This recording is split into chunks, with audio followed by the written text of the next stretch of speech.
দর্শক, সিলেট সীমান্তের সর্বশেষ খবর জানাতে আমাদের সাথে যুক্ত হচ্ছেন সহকর্মী হোসেন আহমেদ সুজাত। সুজাত, সীমান্তে নজরদারিতে কোন কোন বিষয়ে বেশি গুরুত্ব দেওয়া হচ্ছে, আর ভারত পাকিস্তান যুদ্ধবিরতি ঘোষণার কোনো প্রভাব সীমান্তে পড়েছে কিনা, আপনি কি তথ্য পেয়েছেন জানাবেন।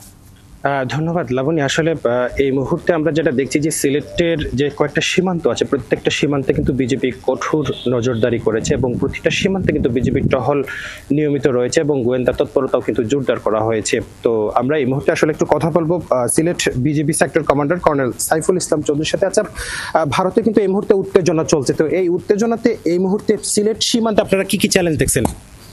আমরা ভারতের যে কারফিউ জারি করেছে তার পরিপ্রেক্ষিতে আমরা আমাদের সীমান্তে সিলেট সেক্টরের 302 কিলোমিটার আমাদের সীমান্ত আছে, সেই সীমান্তে আমরা টহল কার্যক্রম জোরদার করেছি, বিজিবির টহল কার্যক্রম দিনে এবং রাতে।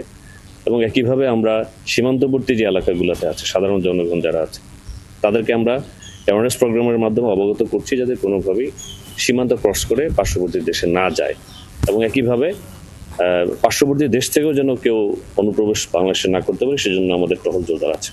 আচ্ছা, আমরা যেটা দেখি যে কোনো দেশে যখন উত্তেজনা তৈরি হয় তখন কিন্তু পার্শ্ববর্তী দেশে বিভিন্ন সমস্যা দেখা দেয়, স্মাগলিং বেড়ে যায়, বিভিন্ন ধরনের অস্থিরতা দেখা দেয়। তো সেটা দূর করতে বিজেপি কতটুকু সচেষ্ট আছে? আমরা স্মাগলিং দূর করার জন্য আমরা জানি যে এই সুযোগে অনেক স্মাগলার কিন্তু চেষ্টা করবে বিভিন্ন মালামাল নিয়ে আসার জন্য, বিশেষ করে ড্রাগস, ইয়াবা, ফেন্সিডিল বা অন্যান্য ড্রাগসগুলো নিয়ে আসার চেষ্টা করবে। আমরা সেই জন্য আমাদের দুইটাভাবে আমরা কাজ করছি। আমাদের দিনে এবং রাতে টহল কার্যক্রম আছে এবং তাদেরকে বলে দেওয়া আছে যে কোনো ধরনের চোরাচালান পণ্য বাংলাদেশে আসলে তারা আটক করবে, এবং একইভাবে আমরা সোর্সের কার্যক্রমটা জোরদার করছি।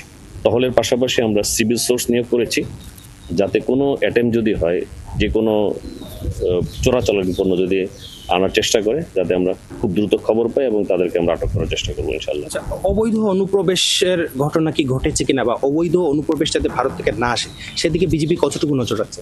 আমরা আমাদের এই সিলেট এলাকার যে 3টা ব্যাটালিয়ন আছে, সুনামগঞ্জ, সিলেট এবং জকিগঞ্জ, এখানে কোনো অনুপ্রবেশের ঘটনা এই পর্যন্ত ঘটেনি, বাট আমরা তৎপর আছি যাতে যে কোনো অনুপ্রবেশ যদি ঘটনা ঘটে যাতে আমরা মানে নিয়ম অনুযায়ী আমরা ব্যবস্থা নিতে পারি।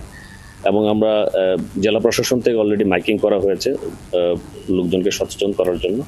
একইভাবে আমরাও কিন্তু বিজিবির পক্ষ থেকে বিভিন্ন অ্যাওয়ারনেস প্রোগ্রামের মাধ্যমে সবাইকে সচেতন করেছি।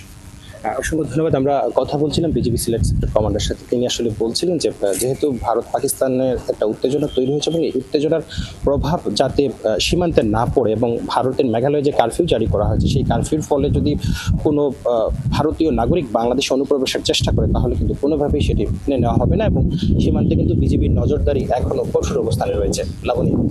সুজাত, ধন্যবাদ আপনাকে আমাদের সাথে যুক্ত থাকার জন্য। দর্শক, যেমনটি বলছিলাম যে ভারত পাকিস্তান যুদ্ধের জন্য জরুরি অবস্থা ভারতের মেঘালয় রাজ্যে জারি করা হয়েছে এবং তার প্রভাব কিছুটা সিলেট সীমান্তেও পড়ছে, সেখান থেকে সর্বশেষ তথ্য জানাচ্ছিলেন আমাদের সহকর্মী সুজাত।